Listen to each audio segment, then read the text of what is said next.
Dispensing cannabis business knowledge beyond 1 million square feet of cultivation space, CannabisRadio.com proudly presents Blunt Business, harvested by Strainwise Consulting. Together, we will navigate the challenges and opportunities of one of the most profitable industries on earth. Join us each episode to hear our weekly roundtables and interviews with industry professionals. Now, let's delve into some blunt business with your host. Here we all together once again for another Blunt Business here on CannabisRadio.com. And my next guests, it's funny how, a little bit of inside baseball here. I basically am a one-man show when it comes to producing the show, except for after the post-production. But I'll book the guests, I'll set up the outlines, I'll host it, all in one. And I used to be doing this before, was always with other shows, doing it for other people. But this is the one show I do it for myself. I just did it all alone. And it took about a year to get my next guests on the line with us because we originally had scheduled. And, we just get busy. Even with pandemic, everybody gets busy and all sometimes. But I'm glad so a year in the making, this is a good, worthwhile, long-awaited interview with my next guest, which they market one of the most widely sold cannabis-adjacent products on the market. When you think of rolling papers, you're most likely thinking of their most majorly featured brand, Zig-Zag. You have seen them. And I know you have seen people that have ordered, they've gone to the convenience store, they ask the person at the counter, let me get some Zig-Zags, let me get some papers. Well, these are some of the gentlemen that are responsible for that.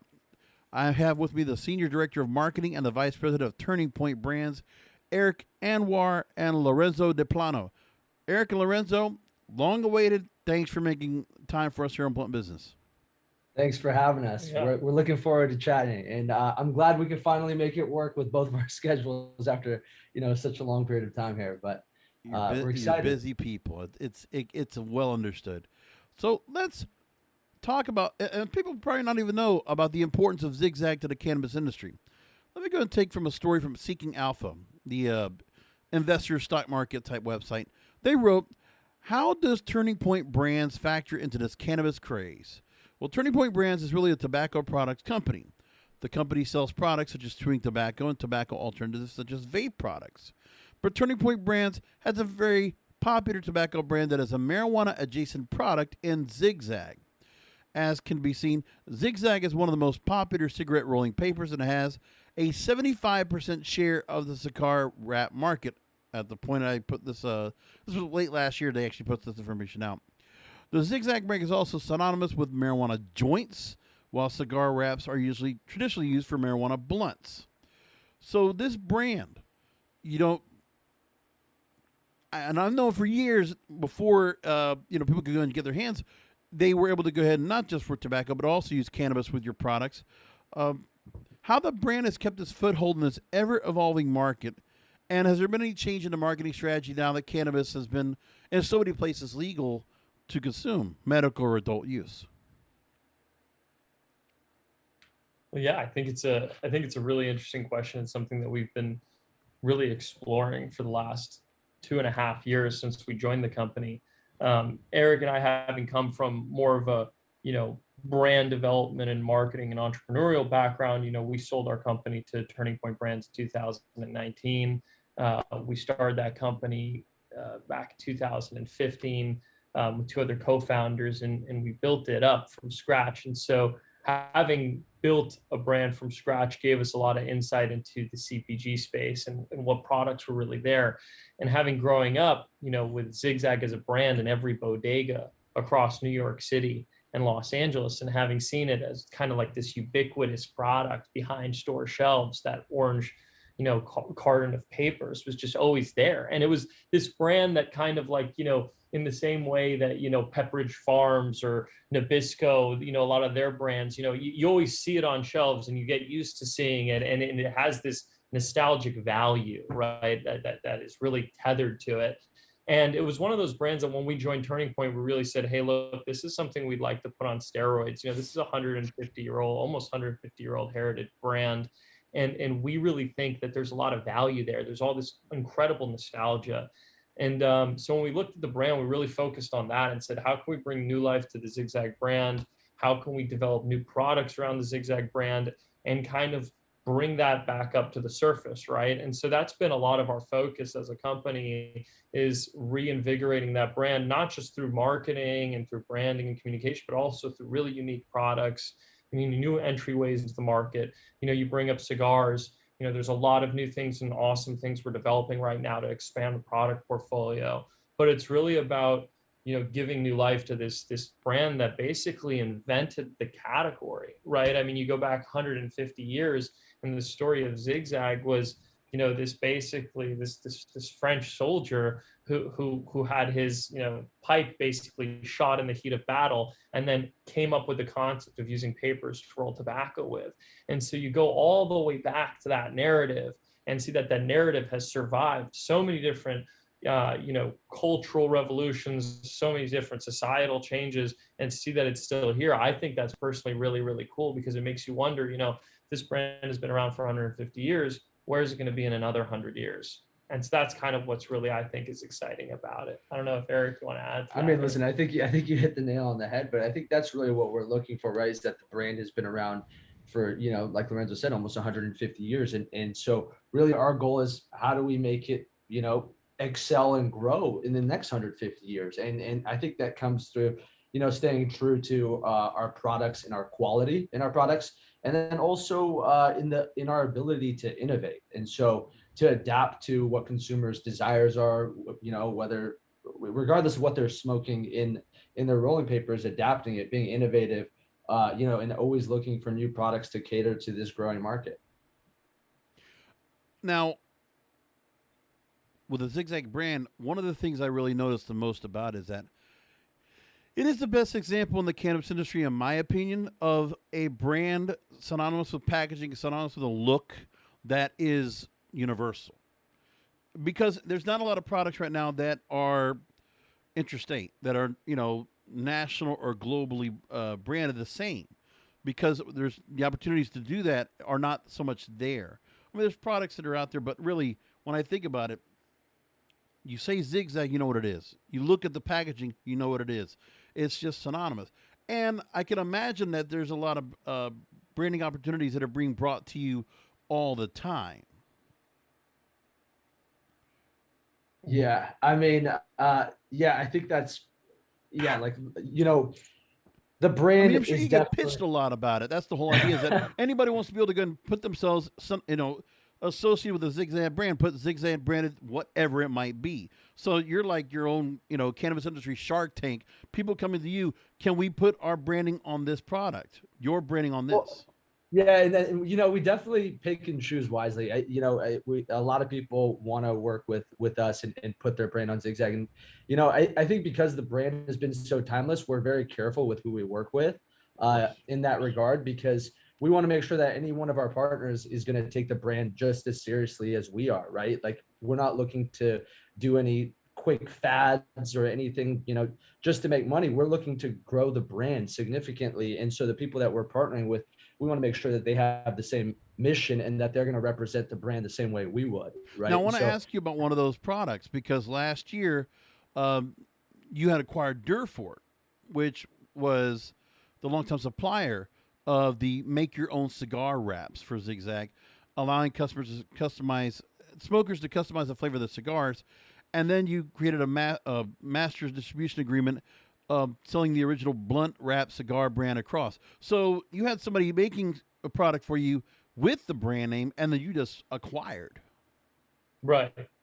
And that transaction goes back a long time ago. And what was interesting about that transaction, to your point, which is when you partner up with a lot of companies, Durfort transaction was really helpful in that it streamlined, a lot of our bottom line, and as a company overall made us a lot more profitable in that segment. But to your point, it's like, that's the risk that you have when you don't develop your own products and you rely too heavily on other parties, right? Is that it can ultimately become that those parties can you might need to buy them out in the future. There might be some other dynamic that might play out. And I think that the benefit of kind of how we're pivoting the strategy now is we're really keeping a lot of that in-house. And, we have companies that reach out to us all the time.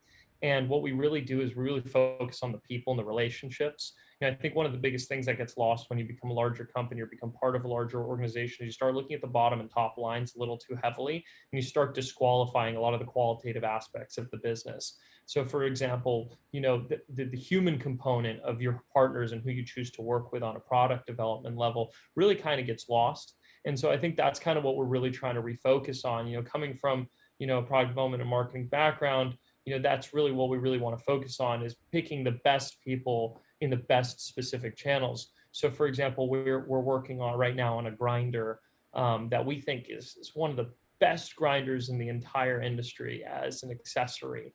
And we're developing this product category, and in that developing that product category, we're looking to partner with one of the best groups that we think is in the category, best groups of engineers, product developers in that category, in that specific niche vertical, to say, how can we create the best accessory for our customers who are used to using, our products and have a great experience with our products? How can we extend that experience to also apply to, say, another accessory like the grinder? And how can we grab the grinder and kind of apply, let's just say, the Dyson model to it, where instead of releasing just any grinder with, a logo or brand that we own on it, let's grab, the best quality grinder. Let's perfect that with that team that built it. And then let's go ahead and see where and how we want to release it. But we're going to make sure it's the best product for our customers and their experience. And do you have to feel like there's any kind of deviation you need to make when you're producing products, whether they're focused for the tobacco market or the cannabis market? Well, it's really interesting, because you go back 15 years ago, and even just talking about cannabis on a podcast like this would have been a big taboo, right? Yeah. And I think that you do have to deviate a little bit. That being said, I think that the future is those segments really converging. Agreed, And you yeah. see that already in the landscape with consumers. Anybody who argues otherwise is really kind of not familiar with the way the world works. And honestly, if you look at the categories, I mean, spliffs is a huge part of it, right? And that's kind of one of those taboo things that people are like, oh, we don't talk about that. But that's a reality of the marketplace. There are customers that use, these different products for both, right? And then they use them interchangeably.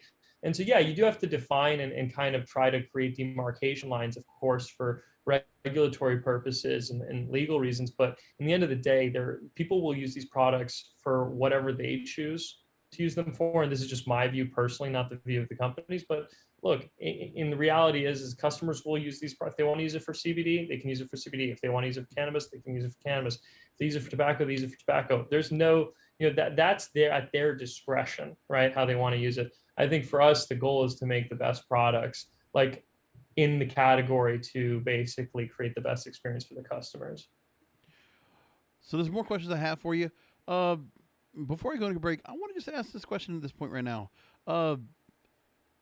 When you're looking at the business model that you have and the width of distribution that you have for the product, do you think there'll be some point where you'll have a distribution strategy that once legalization comes into play, do you think there's something that you would do where other companies might come in and say, hey, we want to be able to get our product into the same distribution as Zig-Zags? We want to be able to either get placed on the same shelf or go to the same stores where your products are sold. Absolutely. And I think that's one of the things that we've been developing for the last 2 years, is retrofitting a more traditional distribution structure that is very valuable on a nationwide level with also a more untraditional sales structure. And so internally, that's something that we've been developing as part of our new gen operation for a long time now. And I think that in the next 24 months, there's going to be a lot of really interesting things that come out of that and get announced. And we're really excited to see those things mature and develop. But yeah, that is absolutely something we look at. We've made a number of different investments in the cannabis adjacent category, one in Dosist, one in Doc Light Brands, which is an owner of Marley's, one in Old Pal, which is, another cannabis adjacent and cannabis company. So those investments are all kind of leading up to a really exciting plan. And we see where the world is going. And so we're placing our bets and preparing our infrastructure accordingly to do things in that area. Because I can imagine, you have one of the best models for brick and mortar distribution. When you get people that absolutely will, no matter what, will go to the stores, that will grab it. It's not an online store that's necessary. It's not anything where, it's just access. And down the line, when legalization happens, all these companies are going to want to go through and find the access, the relationships you have with all the franchisees or all these companies that you're already attached with that have your products on the store shelves. They're going to want that. And I can absolutely see where they're going to reach out to a company like Zig-Zag or Turning Point to get to that. Because the room for growth, you have this great avenue of cannabis. You've been there. It just was a hand-in-hand perfect storm for you. And you can still go ahead and complement the tobacco market in the same way. Again, I'm here with Eric Anwar, Senior Marketing Director of Turning Point Brands, and Lorenzo De Plano, Vice President of Turning Point Brands, here on Blunt Business. Back with more questions after a short break. Rolling into some sponsors, but we'll be right back with more Blunt Business.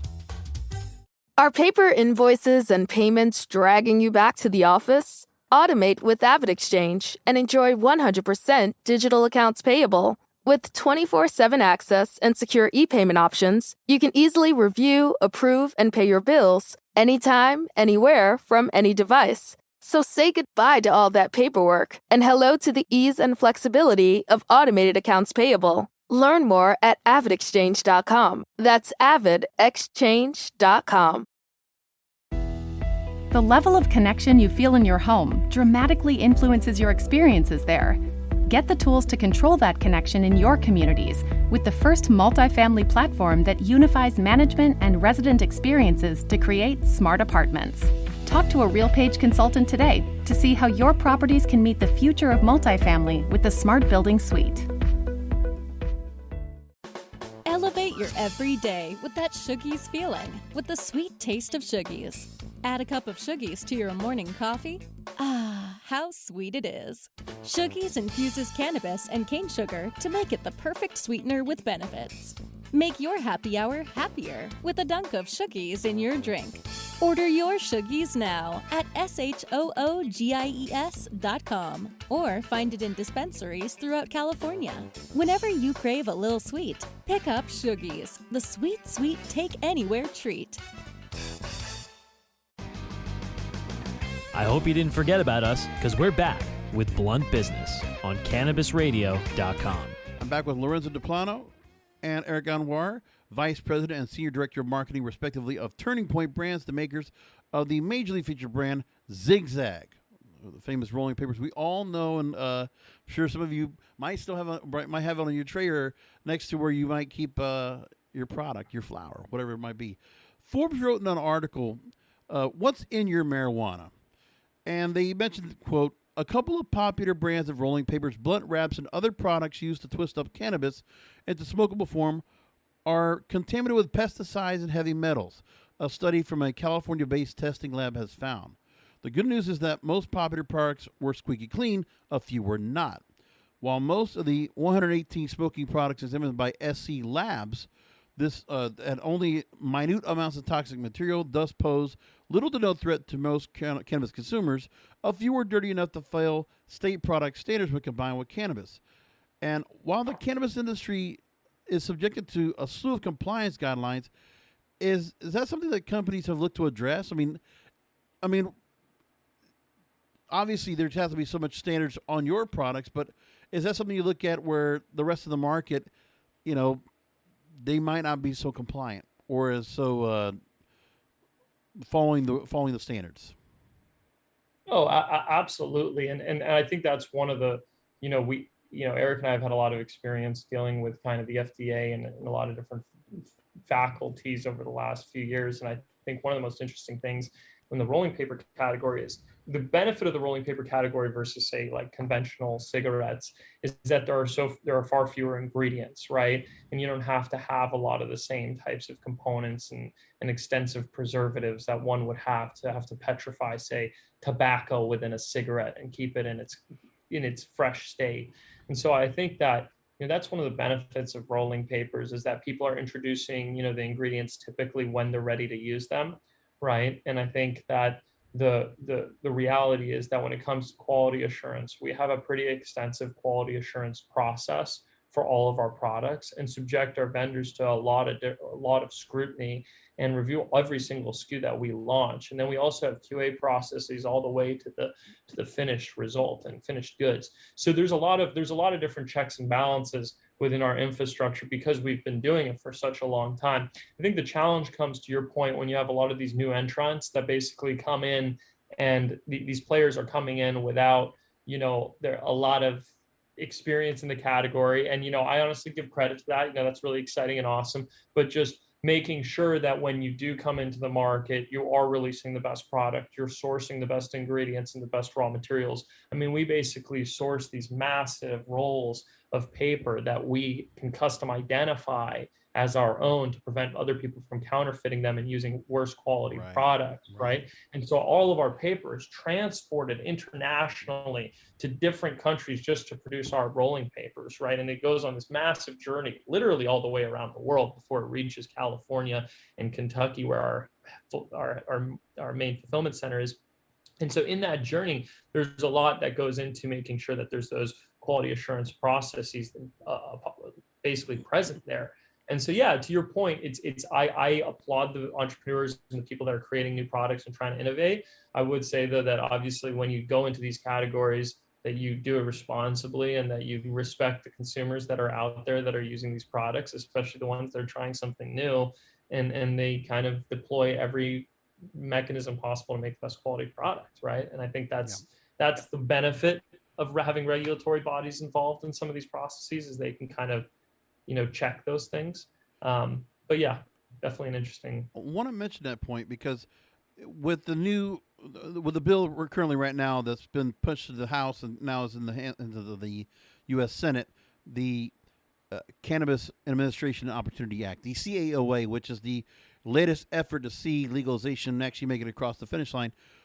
Some of the lobbying organizations, the U.S. Cannabis Council, the CPAIR, the Council for, I forget the whole, Cannabis Regulation and Education. There's a number of organizations that are very cognizant and very concerned about dealing with the FDA and the amount of power they might get.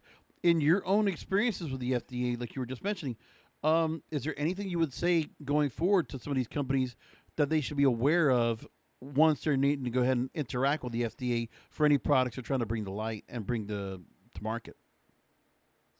Yeah, I mean, I think ultimately, the FDA is a scientific organization. I think that's when the FDA is at its strongest. Mm-hmm. I think, unfortunately, in recent times, it can get used sometimes, as we've seen in our industry, as, some people will try to militarize it as a, reform organization or as a social justice organization, things like that. And that's really not its focus. Its focus is to be a scientific organization that protects consumers, right? And I think that when left to its own, capabilities and left to do it on its own, I think it has more success doing that than when it's influenced by outside parties. I think part of the concern is probably because of how the hemp bill implementation has been so sluggish, and we've been waiting 3 years to see a full, to know what the rules are. And there's not been rules in place, and that's something that might be a concern. And I don't know if that's anything that you might have ever encountered.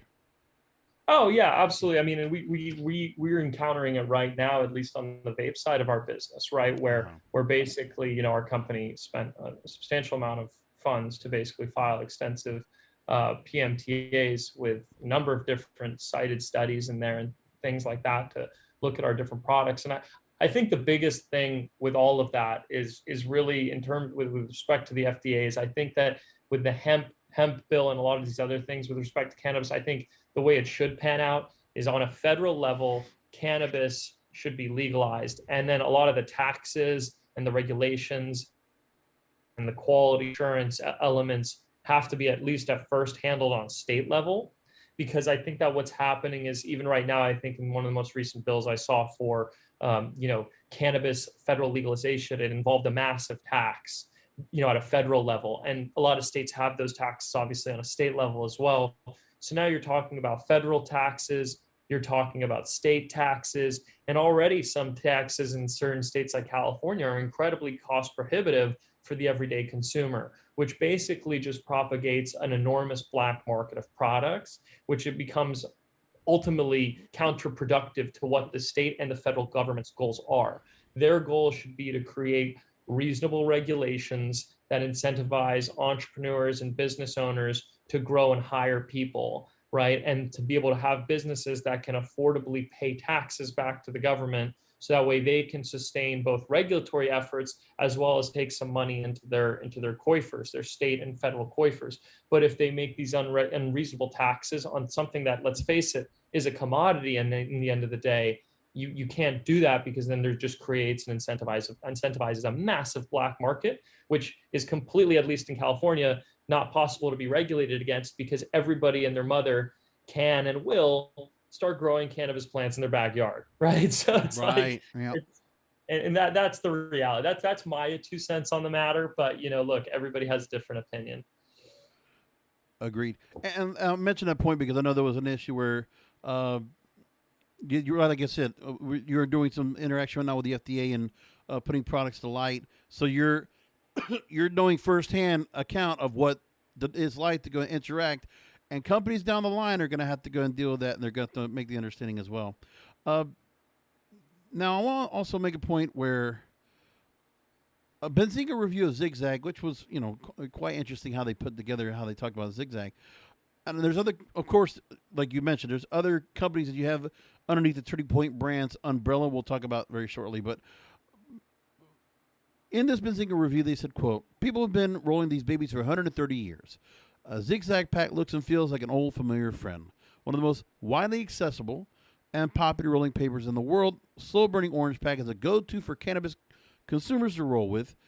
And I want to know, in the time you've spent on Turning Point Brands, what we've been doing here, I want to know about how you feel about Zig-Zag and they've been able to continuously corner the market and the expectations that legalization could bring. So really the question is, what market change could you see once legalization comes in?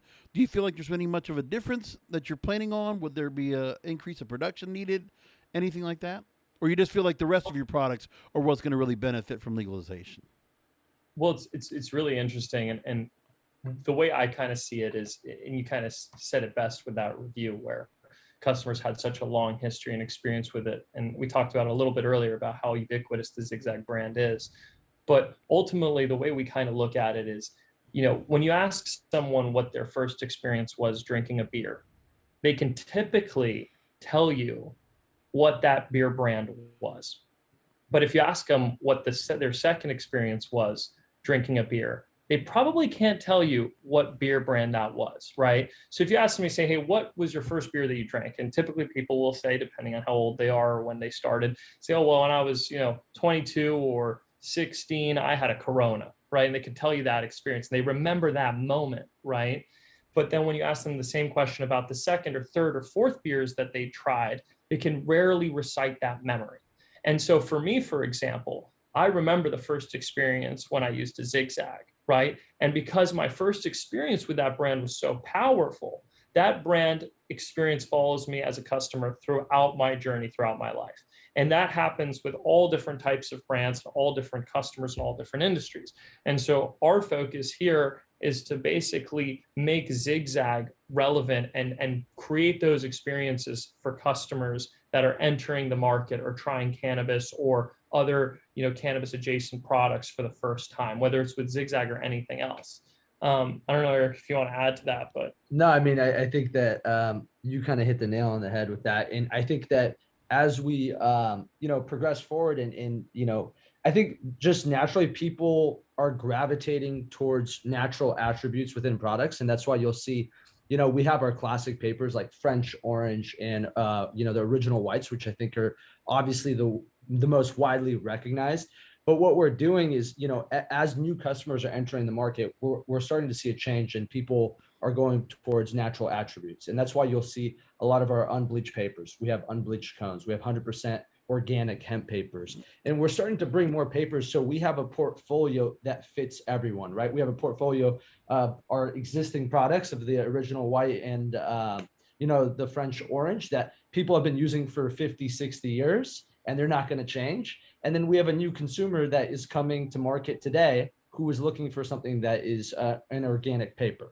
right? And so for us, as we see the shift going into legalization and also just the shift into the market and more consumers coming to market, our goal is to have a portfolio that could serve all of their needs, right? So you have your people who smoke the classics, you have the people who need cones because they don't know how to roll, right? And having that portfolio, I think, hits every person. So like to Lorenzo's point, making that first experience their best experience, we have a variety of products to allow that to happen. Yep. I'm looking also at a recent Seeking Alpha article, and I'm still blown away. So your retail footprint for Zig-Zag is over 210,000 stores. That's crazy. That's amazing. Tells you just the expanse. I mean, I don't even know how you're able to go and keep up the amount of demand and to be able to keep that supply and demand. That's pretty incredible. I mean, I'm blown away by that number when I look at that. And also, not only that, you have the Stoker's product segment, the number 2 loose leaf chewing tobacco brand, the leading moist snuff tobacco value brand. There's a whole lot there that goes to it. I want to go to commercial break, and when we come back, I want to ask you about what we had originally talked about, what we were going to talk about this time last year, your Zig-Zag unbleached line. We'll talk about that and some other products you're already working on right now and some great philanthropic efforts you're making as well. And when we go to break, take a minute to go and look at their website, turningpointbrands.com. Again, turningpointbrands.com. And, I'm one of those guys that watches the stock market. They are listed on the New York Stock Exchange, stock ticker TPB. Take a look at that when we go to break. Again, I'm here with Eric Anwar and Lorenzo De Plano from Turning Point Brands, back after a short break. Rolling into some sponsors, but we'll be right back with more Blunt Business. The cannabis industry is evolving at a radical pace, progressing toward the green peak. Each week, join Richard Zwicky, a cannabis visionary and entrepreneur, as he interviews experts from around the globe to discuss updates and evolutions in the world of cannabis.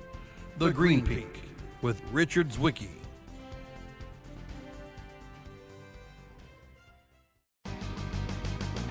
I hope you didn't forget about us, because we're back with Blunt Business on cannabisradio.com. Welcome back to Blunt Business here on cannabisradio.com. I'm here with Lorenzo De Plano, Vice President. I've been saying Eric's name first, but it should be you, Lorenzo. All due respect, you're Vice President. And Eric, you're Senior Director of Marketing, Senior Marketing Director at Turning Point Brands, makers of Zig-Zag. It's just the way it was written. I didn't mean it. It's always been, Lorenzo, you're the priority. And the way I see it, we're all equals on my side of the operation stuff. We're friends before business partners, so yeah. That's great. Yeah, I don't know. I mean, you got a lot of things going on here, and it's nice you can keep it so personal and always just have that good relationship with that. Let's talk about Zig-Zag Unbleached.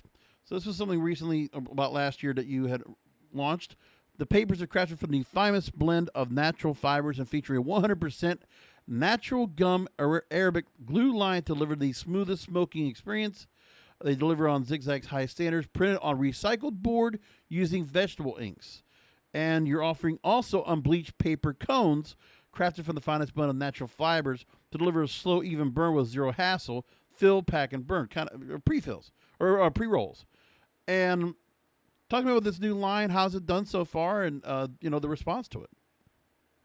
Yeah, I mean, I think that this kind of piggybacks off what we were saying about us, gravitating into this direction of products with natural attributes.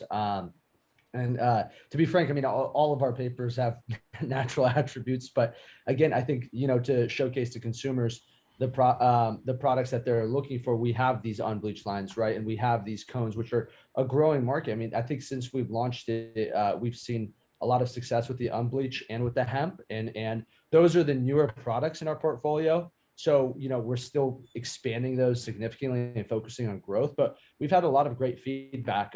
And especially as it comes to the cones, I think that, again, with so many new consumers coming to market, the cones are just easy. Like you said, fill, pack, and burn. And so, we're excited about the success that those products have had. And we definitely got a lot more in the works here that are going to kind of follow suit that we're excited to share with everyone in the near future. There's so much that's being going on. I mean, I'm looking more about not only is it, the growth of the company has been so great. And with the products you're doing, you're constantly being innovative. You're adding more. And not only is it the matter of that, you'll find a product, you'll find a service that you're working with, and then you just acquire. You just bring them into the fold.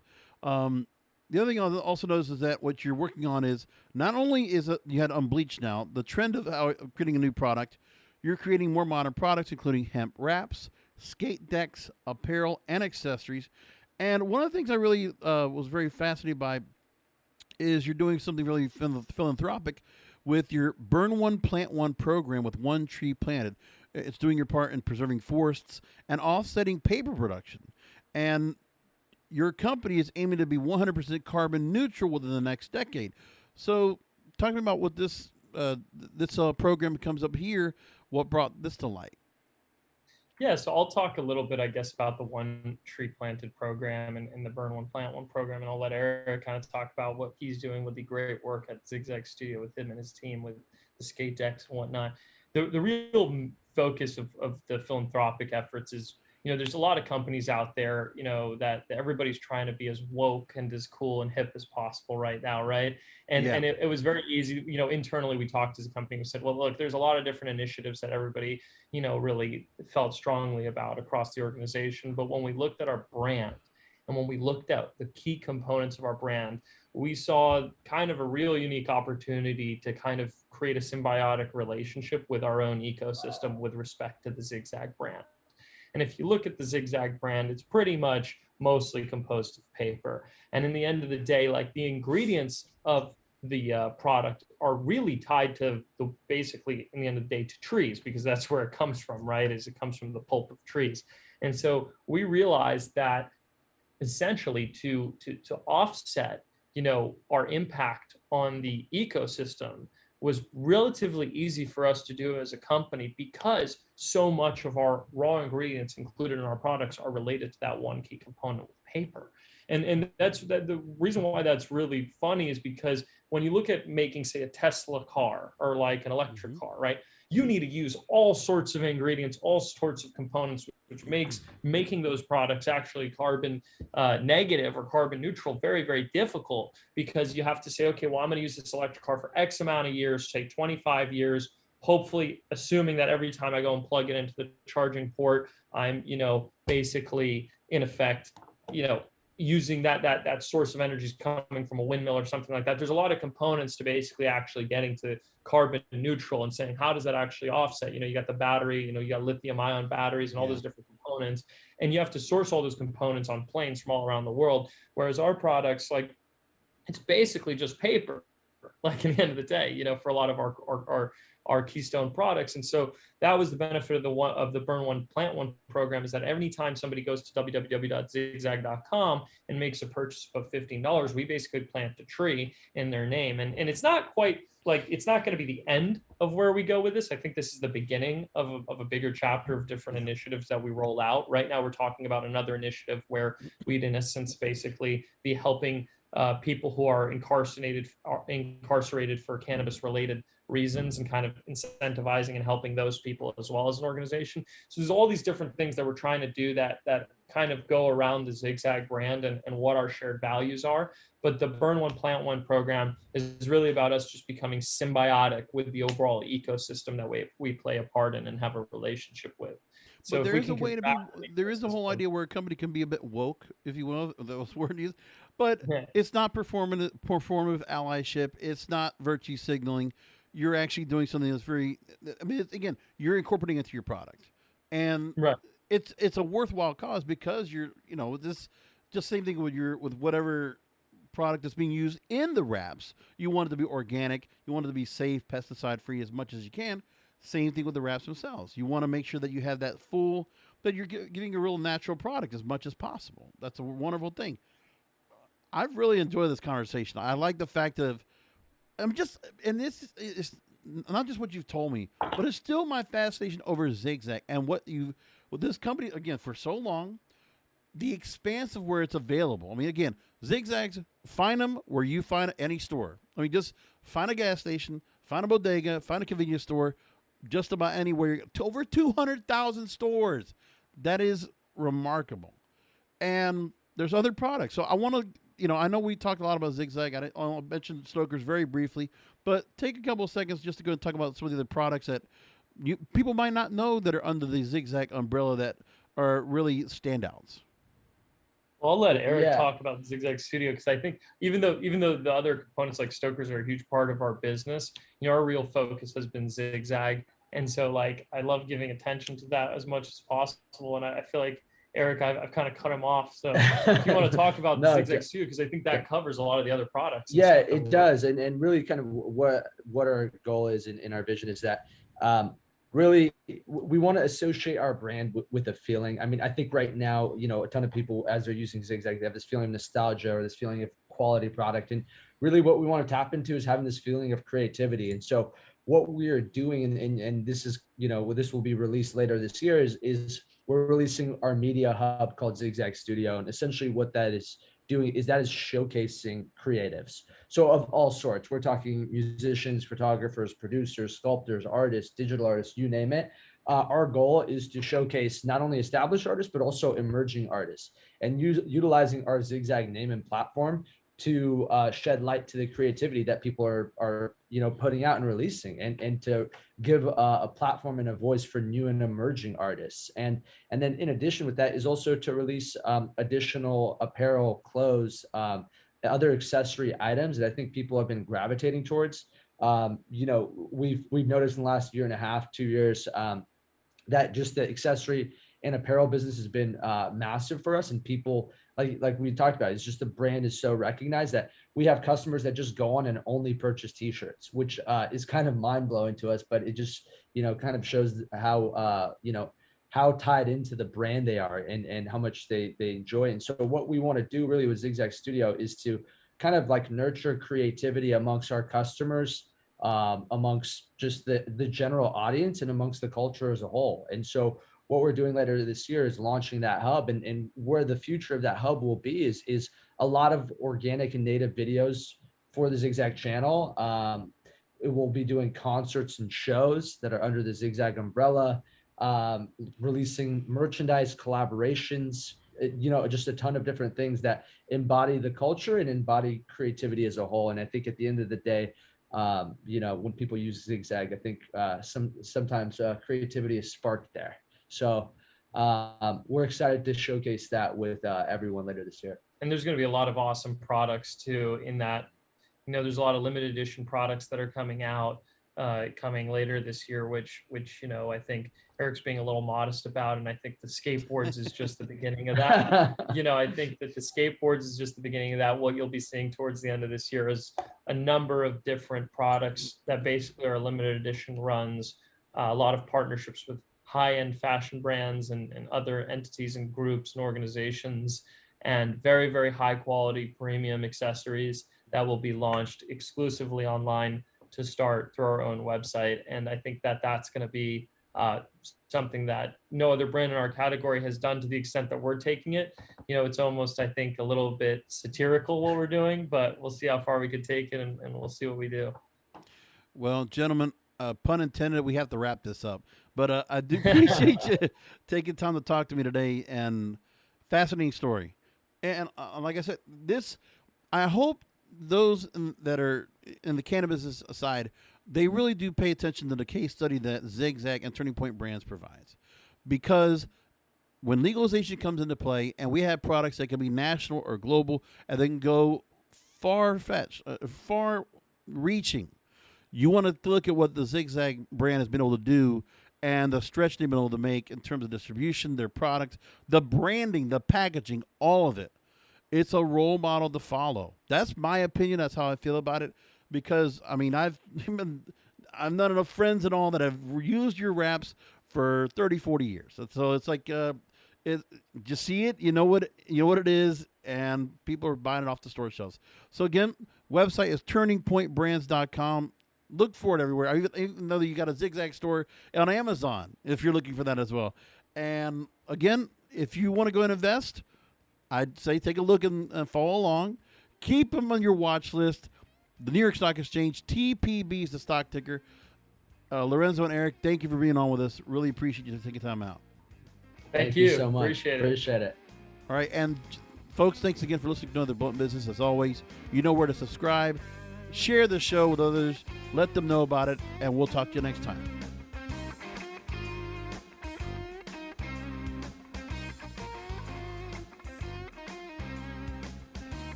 The opinions expressed on this CannabisRadio.com program are those of the guests and hosts and do not necessarily reflect those of the staff and management of CannabisRadio.com. Any rebroadcast, republication, or retransmission of this program without proper consent is prohibited. Hi, I'm Pete. I'm an IT manager. Today, I want to talk about... Pete, heads up. We've been hacked. What happened? My password is my birthday. Well, everyone knows that. February 14th. Why would everyone... I don't get how these people figure this stuff out. I think I do. Have you ever updated it? Yes. I changed it to Valentine's Day. Okay, we're protected with Connection Security Services. You just gotta be more careful, Pete. Okay, yep. For hardware, software, support, and empathy. For Pete's sake, connect with Connection.